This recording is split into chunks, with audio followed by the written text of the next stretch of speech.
नमस्कार प्यारे साथियों, स्वागत और अभिनंदन आप सभी का आपके इस डिजिटल लर्निंग प्लेटफॉर्म पर।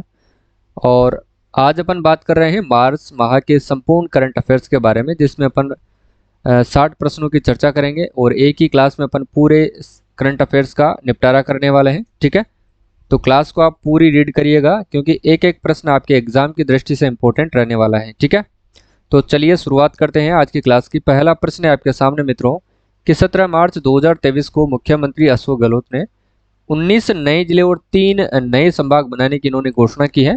निम्न में से कौन सा नया संभाग नहीं बनाया जाएगा?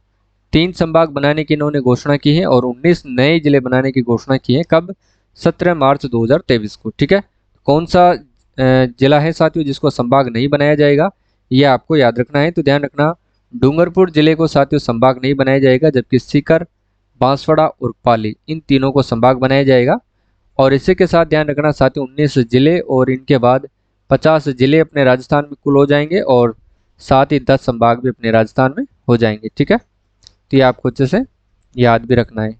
अगला देखिए, 20 मार्च 2023 को राजस्थान विधानसभा द्वारा किस विधेयक को वर्ष 2023 का सर्वश्रेष्ठ किस विधायक को वर्ष 2023 का सर्वश्रेष्ठ विधायक पुरस्कार दिया गया है? सर्वश्रेष्ठ विधायक पुरस्कार की अगर बात करें मित्रों, तो ध्यान रखना ये किसको दिया गया है, तो अनीता बघेल को दिया गया है वर्ष 2023 का। ये आपको ध्यान रखना है, वर्ष 2023 का। जबकि 2022 की बात करें तो अमीन खां को दिया गया है मित्रों। किसको दिया गया है? अमीन खां को दिया गया है वर्ष 2022 का। नेक्स्ट है आपके सामने, भारतीय जनता पार्टी ने चंद्र प्रकाश जोशी यानी कि सीपी जोशी को राजस्थान का प्रदेश अध्यक्ष नियुक्त किया है। वह किस लोकसभा सीट से सांसद है? यह भी आपको बताना है। सीपी जोशी किस लोकसभा सीट से सांसद है मित्रों? तो याद रखना, चित्तौड़गढ़ जिले से ये सांसद है। यह भी आपको याद रखना है। ठीक है, चलिए, ये 2 बार लोकसभा के जो है चुनाव जीत चुके हैं। अगला देखिएगा, 2014 और 19 वाला। अगला जो प्रश्न है वो है, जयपुर चौप गांव जयपुर में बनाए जा रहे विश्व के तीसरे सबसे बड़े क्रिकेट स्टेडियम का जो नामांकन है साथियों, 30 मार्च 2023 को किया गया है। जो अब किस नाम से जाना जाएगा? और ये प्रश्न साथियों स्टार लगा लो, एग्जाम में कई बार इसको पूछा गया है और नाम के साथ इस बार आपको एग्जाम में मिलेगा ये। तो ध्यान रखना साथियों, अनिल अग्रवाल अंतर्राष्ट्रीय क्रिकेट स्टेडियम के नाम से इसका जो है नामकरण किया गया है। ठीक है, ये भी आपको अच्छे से याद रखना है। इसमें जो बैठने की क्षमता होगी ना मित्रों, वो कितनी होगी? 75,000 जो दर्शक हैं वो इसके अंतर्गत एक साथ बैठ सकेंगे।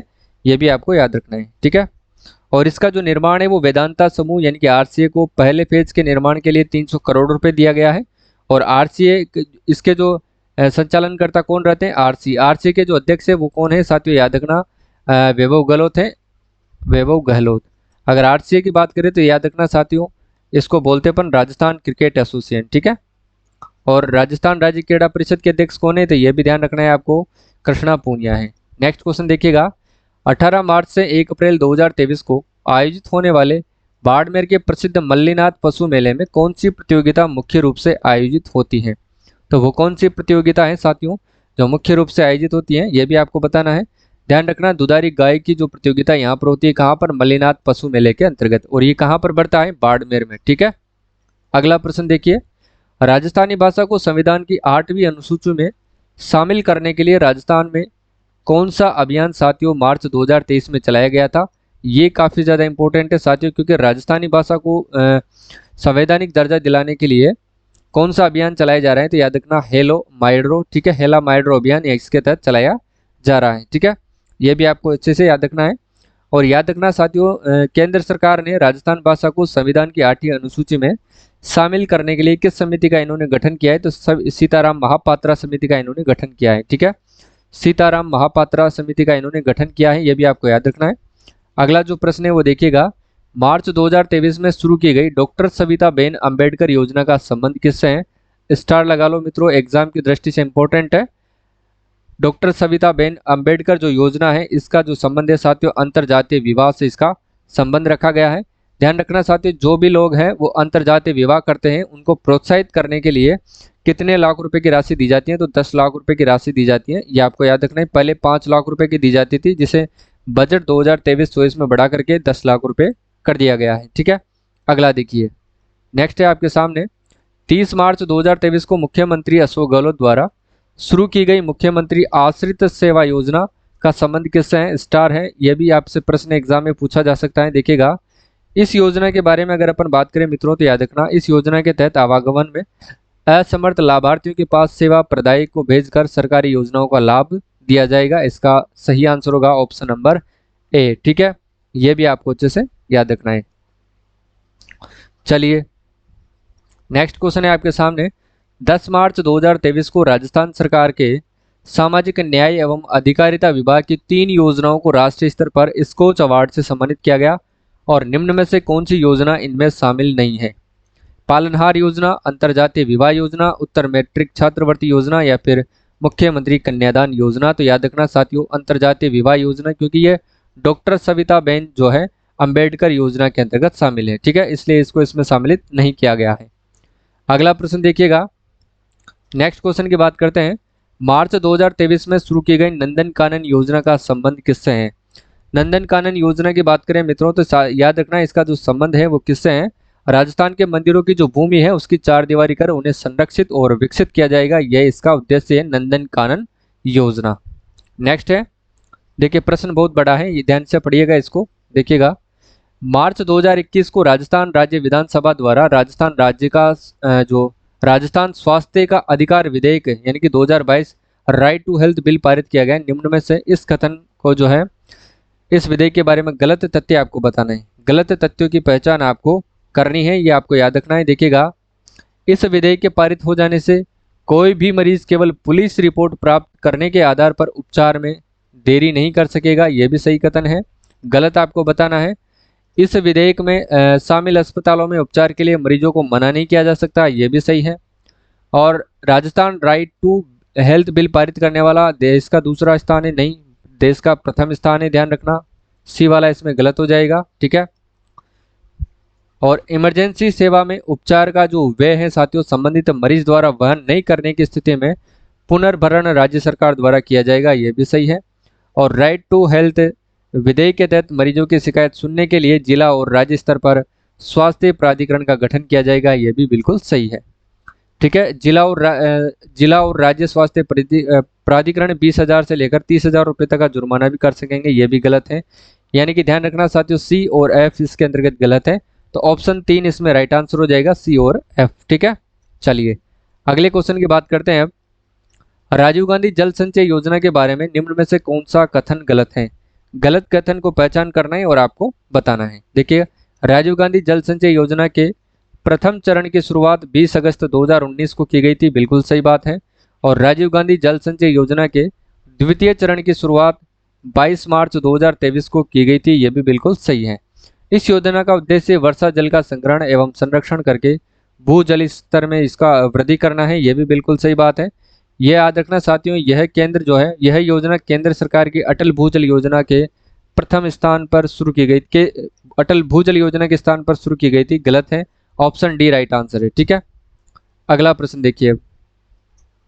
नेक्स्ट क्वेश्चन अपन देखते हैं कि राजस्थान सरकार ने सामूहिक विवाह योजना के तहत प्रति जोड़ा दी जाने वाली प्रोत्साहन राशि को बढ़ाकर कितना कर दिया गया है? पहले हर जोड़े के ऊपर कितने रुपए दिए जाते थे, उसको राशि को बढ़ा करके कितना कर दिया गया? 21,000 रुपये कर दी गई। ठीक है, इसके बाद आपको अच्छे से पहले 18,000 रुपये दिए जाते थे जिसको बढ़ा करके 21,000 रुपये कर दिया गया है। ठीक है ना, याद रखिएगा। अगला है, महाराव शेखाजी सशस्त्र बल अकादमी की स्थापना कहाँ पर की जाएगी? इंपॉर्टेंट है, इसको मैं रोजाना आपको पढ़ाता हूँ, तो यह सीकर जिले के अंतर्गत की जाएगी, यह भी आपको याद रखना है। ठीक है, चलिए नेक्स्ट क्वेश्चन देखते हैं।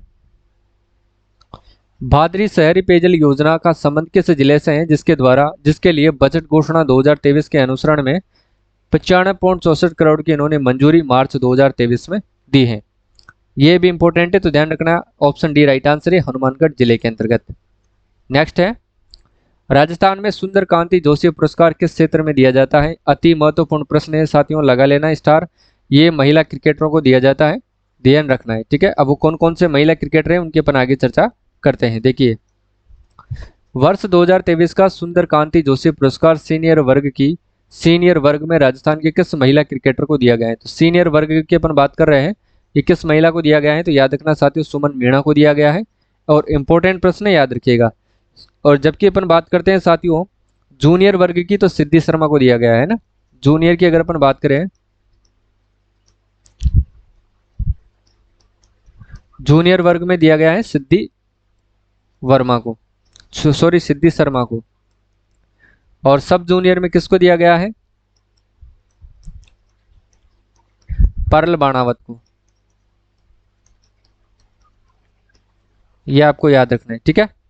अगला देखिए, आशा कुमारी लोधा किस जिले की सोन गांव की सरपंच है जिसे अंतर्राष्ट्रीय समरसता मंच की ओर से नेपाल के उपराष्ट्रपति परमानंद झा द्वारा अंतर्राष्ट्रीय नारी शक्ति शिरोमणि अवार्ड 2023 से सम्मानित किया गया है? साथियों 100% एग्जाम में पूछा जाएगा, याद करके रखिएगा। तो याद रखना साथियों, ये कहाँ की है? ये भरतपुर जिले की सरपंच है आशा कुमारी लोधा, जिसे नेपाल के उपराष्ट्रपति परमानंद झा के द्वारा अंतर्राष्ट्रीय नारी शक्ति शिरोमणि अवार्ड 2023 से सम्मानित किया गया है, ठीक है। यह आपको अच्छे से याद रखना है। नेक्स्ट देखिएगा, राजस्थान की किस गायिका को वर्ष 2023 का राष्ट्रीय महिला गौरव अवार्ड प्रदान किया गया है? इस प्रश्न को अपन पढ़ चुके हैं, मैं रोजाना पढ़ाता हूं, तो याद रखना ये ममता वाजपेयी को दिया गया है। किसको दिया गया है? ये ममता वाजपेयी को ये दिया गया है। और याद रखना साथियों, जो ममता वाजपेयी है सुर संगम संगीत कला मंदिर एवं बालिका फाउंडेशन की ये अध्यक्ष हैं, इसलिए इनको ये दिया गया है, ठीक है। ये गायिका है, ये आपको याद रखना है। नेक्स्ट है, राजस्थान का पहला कौन सा शहर है जहां 5G वाइल्ड लाइफ सफारी शुरू होने जा रही है? वो कौन सा शहर है राजस्थान का पहला जहां पर पांचवी वाइल्ड लाइफ सफारी शुरू होने जा रही है? तो याद रखना ये जयपुर जिले के अंतर्गत होने जा रही है, ठीक है। और जयपुर जिले के अंतर्गत ये होने जा रही है। जयपुर जिले के अंतर्गत साथियों याद रखना झालाना आमागढ़ को 21वां कंजर्वेशन रिजर्व में बनाया गया है, ये भी आपको याद रखना है। साथियों ध्यान रखना, जयपुर के अंतर्गत दो तो लेपर्ड सफारी है, ठीक है ना, एक लोयन सफारी है और एक हाथी सफारी है, यानी कि एलिफेंट सफारी है, ठीक है। यह आपको याद रखना है। क्लियर? 4। इसके बाद जो नाहरगढ़ बायोलॉजिकल पार्क है उसके अंतर्गत जो है यहाँ पर अब टाइगर सफारी शुरू होने जा रही है, ठीक है। ये भी आपको याद रखना है, टाइगर सफारी। कुल मिलाकर के कितनी हो गई? 5। और कहाँ पर हो रही है ये? सज्जनगढ़ बायोलॉजिकल पार्क के नज़दीक एक पार्क है साथियों, उसका नाम है एक्जोटिक पार्क। वहाँ पर ये सफारी शुरू होने जा रही है, टाइगर सफारी, ठीक है ना। ये भी आपको याद रखना है। कुल मिलाकर के 5 सफारी हो गई है, तो 5वीं वाइल्ड लाइफ सफारी शुरू होने जा रही है जयपुर जिले के अंतर्गत।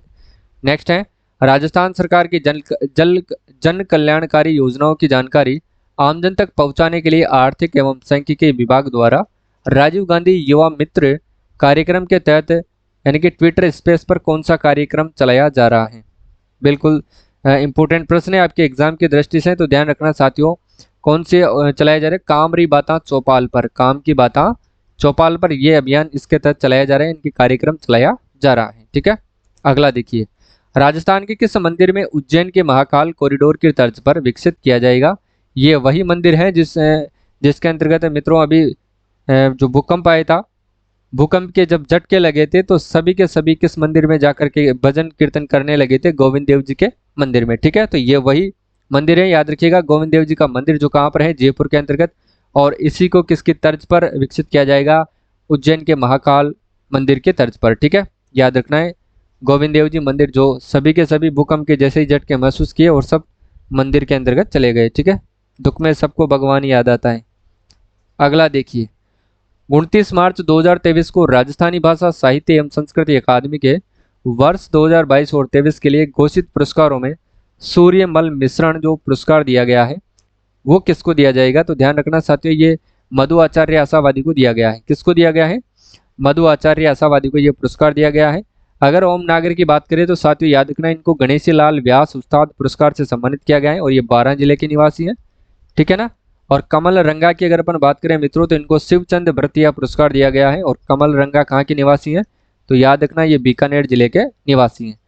ब्रज रत्न जोशी की अगर अपन बात करें तो इनको कौन सा पुरस्कार दिया गया है? तो ध्यान रखना साथियों, इनको राजस्थानी संस्कृति पुरस्कार से सम्मानित किया गया है, ठीक है, ब्रज रत्न जोशी को। नेक्स्ट है, 15 मार्च 2023 को केंद्रीय पशुपालन मंत्री पुरुषोत्तम रूपाला द्वारा बुनियादी पशुपालन सांख्यिकी 2022 का वार्षिक प्रकाशन जारी किया गया, जिसके अनुसार राजस्थान दुग्ध उत्पादन में देश में कौन से स्थान पर है? तो ध्यान रखना साथियों, दुग्ध उत्पादन के अंतर्गत जो राजस्थान अब प्रथम स्थान पर है, यह भी आपको याद रखना है, ठीक है। चलिए अगला जो प्रश्न है वो अपन देखते हैं। 17 मार्च 2023 को मुख्यमंत्री अशोक गहलोत ने राजस्थान के 19 नए जिले और 3 नए संभाग बनाने की घोषणा की। इसके बाद राजस्थान में कुल कितने जिले और संभाग हो जाएंगे? तो ध्यान रखना 50 जिले और 10 संभाग। ठीक है।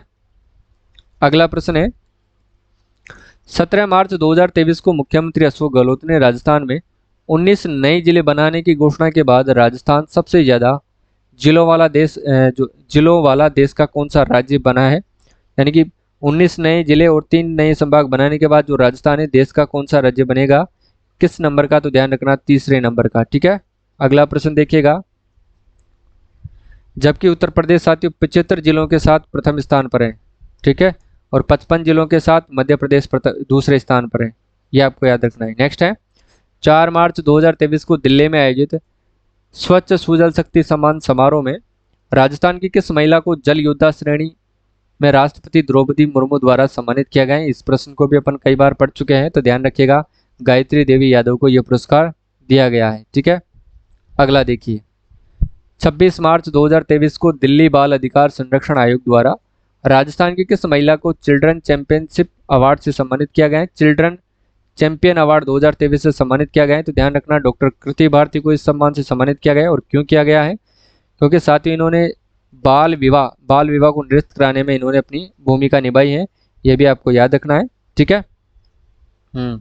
अगला देखिएगा। और ये किसके? सारथी ट्रस्ट के मैनेजिंग डायरेक्टर है मित्रों, यानी कि जोधपुर की है, ये जोधपुर की रहने वाली है और सारथी ट्रस्ट की मैनेजिंग डायरेक्टर है। और इन्होंने याद रखना बाल विवाह निरस्त करवाने के अंतर्गत एक मुहिम इन्होंने शुरू की थी। उसके लिए इनको ध्यान रखना साथियों 2022 में भी एक अवार्ड दिया गया था। वो कौन सा दिया गया था? Global youth women right champion award. ठीक है। अगला देखिएगा। नेक्स्ट क्वेश्चन है 24 मार्च 2023 को राजस्थान साहित्य अकादमी उदयपुर ने वार्षिक पुरस्कारों की घोषणा की, जिनमें अकादमी का सर्वोच्च जो मीरा पुरस्कार है वो किसे दिया गया है? मीरा पुरस्कार जो है ये रति सक्सेना को दिया गया है। इनकी जो कविता है साथियों याद रखना हंसी एक प्रार्थना के लिए इनको दिया गया है। ये भी आपको अच्छे से याद रखना है। ठीक है। चंद्र प्रकाश देवल की बात करें तो साथियों इनको ध्यान रखना कौन सा पुरस्कार दिया गया है? जनार्दन राय नागर पुरस्कार दिया गया है। ये भी आपको याद रखना है। और इनको राजस्थानी भाषा सम्मान से भी सम्मानित किया गया है। ये भी आपको याद रखना है। ठीक है। चलिए अगला जो प्रश्न है वो आपको याद रखना है। देखिएगा कन्हैयालाल सहल पुरस्कार यश गोयल को दिया गया है। ये भी आपको याद रखना है। 20 मार्च 2023 को जोधपुर में आयोजित राजस्थान इंटरनेशनल एक्सपो का जो उद्घाटन है वो किसने किया है? राजस्थान इंटरनेशनल एक्सपो का उद्घाटन इंपॉर्टेंट प्रश्न है साथियों, ध्यान रखिएगा ये मुख्यमंत्री अशोक गहलोत को दिया गया है। ठीक है। मुख्यमंत्री अशोक गहलोत के द्वारा इसका उद्घाटन किया गया था। सॉरी, ठीक है ना। क्या पूछ रहे हैं आपसे? उद्घाटन किसने किया था? तो मुख्यमंत्री अशोक गहलोत के द्वारा किया गया था। नेक्स्ट क्वेश्चन है गोरा बादल स्टेडियम राजस्थान के किस जिले में है, जिसके निर्माण और विकास कार्यों का जो शिलान्यास है 3 मार्च 2023 को किया गया था? तो ये चित्तौड़गढ़ जिले के अंदर स्थित है साथियों, आपको याद रखना है। ठीक है। चलिए ये राणा रतन सिंह के क्या थे? सेनानायक थे। 24 मार्च 2023 को वाराणसी उत्तर प्रदेश में प्रधानमंत्री नरेंद्र मोदी के मुख्य आतिथ्य में आयोजित वन वर्ल्ड टीबी समिट में राजस्थान के कितने जिलों को टीबी उन्मूलन के लिए सम्मानित किया गया है? तो याद रखना साथियों राजस्थान के 8 जिलों को टीबी उन्मूलन के लिए सम्मानित किया गया है। ठीक है। अगला देखिएगा बजट 23-24 की घोषणा की अनुपालना में मुख्यमंत्री अशोक गहलोत ने 80% या इससे अधिक दिव्यांगता के वाले विशेष योग्यजन को जीवन साथी बनने पर आर्थिक सहायता को 50,000 से बढ़ाकर कितने रुपए किए जाने की मंजूरी वर्ष 2023 में दी है? ध्यान रखना 5 लाख रुपए इसके तहत अब दिए जाएंगे। ये आपको याद रखना है। ठीक है। 80% इसके अंतर्गत इन्होंने बढ़ा दी है। नेक्स्ट है 12-13 मार्च 2023 को कहां पर शेखावाटी उत्सव का आयोजन किया गया है? शेखावाटी उत्सव की बात करें तो लक्ष्मणगढ़ और सीकर के अंतर्गत ये किया गया है। लक्ष्मणगढ़ सीकर में इसका आयोजन किया गया है। ठीक है। अगला देखिए मार्च 2023 में आर्टिफिशियल इंटेलिजेंसी को बढ़ावा देने के लिए आईआईटी जोधपुर ने किस यूनिवर्सिटी के साथ इन्होंने एमओयू किया है? तो ध्यान रखना बफेलो यूनिवर्सिटी अमेरिका के साथ इन्होंने एमओयू किया है। ठीक है। नेक्स्ट है आपके सामने अब 28 मार्च 2023 को मुख्यमंत्री अशोक गहलोत ने राजस्थान में 3 पैनोरमाओं का निर्माण के लिए 12 करोड़ रुपए की यानी कि वित्तीय स्वीकृति इन्होंने प्रदान की है। निम्न में से कौन सा सम्मिलित नहीं है? तो ध्यान रखना पन्नादाई पैनोरमा राजसमंद, अमराजी भगत पैनोरमा शाहपुरा भीलवाड़ा, केसरी सिंह बारट पैनोरमा चित्तौड़गढ़। तो इनमें से कौन सा सुमेलित नहीं है मित्रों, ये आपको बताना है। तो ध्यान रखना है इसमें से ए बी सी तीनों ही सुमेलित। प्रश्न आपसे क्या पूछ रहे हैं, सुमेलित नहीं है, ठीक है ना।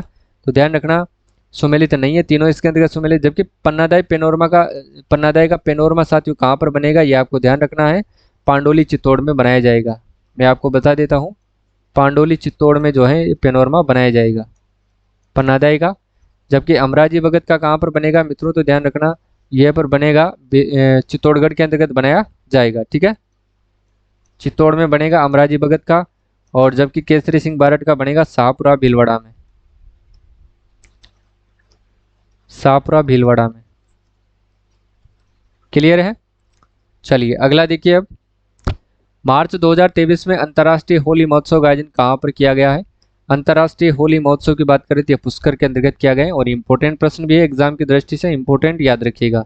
नेक्स्ट है, मार्च 2023 में मुख्यमंत्री अशोक गहलोत ने कहाँ पर बिहेवियरल लैब की स्थापना के लिए 1.22 करोड़ रुपए के वित्तीय प्रस्ताव को उन्होंने मंजूरी दी है। तो ध्यान रखना कहाँ पर दिया इन्होंने, जयपुर जिले में, ठीक है। अगला देखिए, 21 मार्च 2023 को शिक्षा मंत्री बी डी कल्ला ने स्मार्ट शाला प्रोग्राम कितने जिलों में शुरू किया है। तो स्मार्ट शाला प्रोग्राम कितने जिलों में, 8 जिलों में शुरू किया गया है, ठीक है। अगला प्रश्न है, अप्रैल 2023 में उज्बेकिस्तान में होने वाले water sports Asian canoe sprint championship के लिए भारतीय टीम में शामिल होने वाली तनिष्क पटवा का संबंध राजस्थान के किस जिले से है। इस प्रश्न को अपन पहले वैसे तो पढ़ चुके हैं। तो तनिष्क पटवा का जो संबंध है साथियों, इनका जो संबंध है वो उदयपुर जिले से, ये भी आपको याद रखना है। और ये वाटर स्पोर्ट्स यानी कि तैराक से इनका संबंध है, ठीक है। अगला जो प्रश्न है वो देखिएगा, मार्च 2023 में एमएसएमई उद्योग जो मेला है इसका आयोजन कहाँ पर किया गया है। तो एमएसएमई उद्योग मेले का आयोजन किया गया था कोटा जिले के अंतर्गत, ठीक है। ऑप्शन डी राइट आंसर है। चलिए अगला है, राजस्थान के सभी जिला मुख्यालयों पर सार्वजनिक जिला पुस्तकालयों में सावित्रीबाई फुले वाचनालय स्थापित किए जा चुके हैं, और वर्ष 2023-24 के बजट में ये वाचनालय किस स्तर पर भी खोलने की घोषणा की गई है। तो ये जो वाचनालय हैं ये कहाँ पर खोले जाएंगे, ब्लॉक स्तर पर भी अभी ये खोले जाएंगे, ठीक है। अगला देखिएगा, नेक्स्ट है आपके सामने, 13-14 मार्च 2023 को राजस्थान मिलेट्स कॉन्क्लेव का आयोजन कहाँ पर किया गया, यानी कि ये खाद्य सुरक्षा के अंतर्गत पूछा गया है। तो इसका ध्यान रखना है आपको, इसका जो उद्घाटन है साथियों याद रखना जयपुर जिले के अंतर्गत किया गया है, ठीक है। और कहाँ पर किया गया था, अपना जो दुर्गापुरा के अंतर्गत कृषि प्रबंधन संस्थान है वहाँ पर इसका उद्घाटन किया गया था। जिस दिन क्या हुआ था, राजस्थान में बाजरा व जवार जो मिलेट्स की खेती है साथियों, जैसे मोटा अनाज, इसके लिए काफ़ी जो है अनुकूल जलवायु है, क्योंकि इसके लिए खेती के लिए पानी की कम आवश्यकता पड़ती है। और देश के अंतर्गत जो बाजरा क्षेत्रफल में भी राजस्थान का प्रथम स्थान है, ठीक है। राजस्थान मिलेट्स कॉन्क्लेव का आयोजन किया गया था जयपुर में। अगला देखिएगा, और बाजरा अनुसंधान केंद्र कहाँ पर बन रहा है मित्रों, इस पर भी आपको फोकस करना है, गुड़ामालानी बाड़मेर के अंतर्गत बनाया जा रहा है, ठीक है। अगला देखिए, हाल ही में जारी की गई इस Skoch state of governance report 2022 में राजस्थान की राष्ट्रीय स्तर पर कौन सी रैंक है। तो याद रखना तीसरी रैंक है। कौन सी रैंक है, तीसरी रैंक है। नेक्स्ट आप देखते हैं, राजस्थान हस्तशिल्प कलाएं एवं इसका अंग्रेजी अनुवाद दी हैंडीक्राफ्ट्स ऑफ राजस्थान के लेखक कौन हैं। इसके जो लेखक हैं साथियों वो हैं पन्नालाल मेघवाल। कौन है, पन्नालाल मेघवाल, ठीक है। नेक्स्ट क्वेश्चन देखते हैं अब, राजस्थान कौशल व आजीविका विकास निगम RSLDC की ओर से 21 मार्च 2023 को इंडस्ट्रीज कनेक्ट 2023 का आयोजन कहाँ पर किया गया है, ये भी आपको बताना है। और ये प्रश्न इंपॉर्टेंट है, ध्यान रखना, अलवर जिले में। अलवर जिले की बात करें तो याद रखना यहाँ पर राज्य का पहला सशस्त्र संग्रहालय का निर्माण किया जाएगा। और यहीं से याद रखना साथियों, सामाजिक न्याय एवं अधिकारिता मंत्रालय के मंत्री टीकाराम जूली ने पुनखर गांव से हर घर पंचायत अभियान की शुरुआत करी थी, और यहीं से तंबाकू मुक्त अभियान और सेहत अभियान भी चलाई जा रही है, ये भी आपको याद रखना है। पाली जिले के अंतर्गत साथियों खेलो अभियान की शुरुआत की गई है, यह भी आपको अच्छे से याद रखना है, ठीक है। और राजस्थान निवेश प्रोत्साहन योजना 2022 के सभी प्रकार के अनुदान एवं छूटों हेतु आवेदन एवं अग्रिम जो प्रक्रिया है 8 मार्च 2023 से ऑनलाइन हो गई है। और इस योजना की कार्यविधि कब तक है साथियों, इस योजना की जो कार्यविधि है ध्यान रखना 31 मार्च 2023 तक है, 2027 तक है, 31 मार्च 2027 तक है, ठीक है।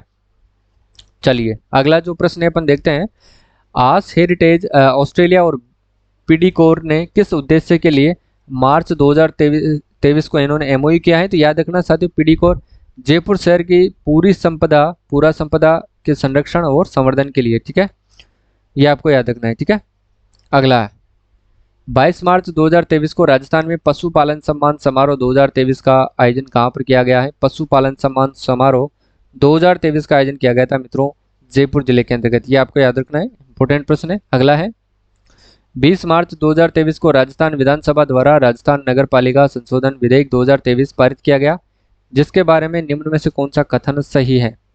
देखिएगा, इनमें से कौन सा कथन सही है ये आपको बताना है। तो ध्यान रखना, यह विधेयक राज्य सरकार को अयोग्यता रखने वाले नगरपालिका सदस्यों को जांच कर हटाने की शक्तियां प्रदान करता है।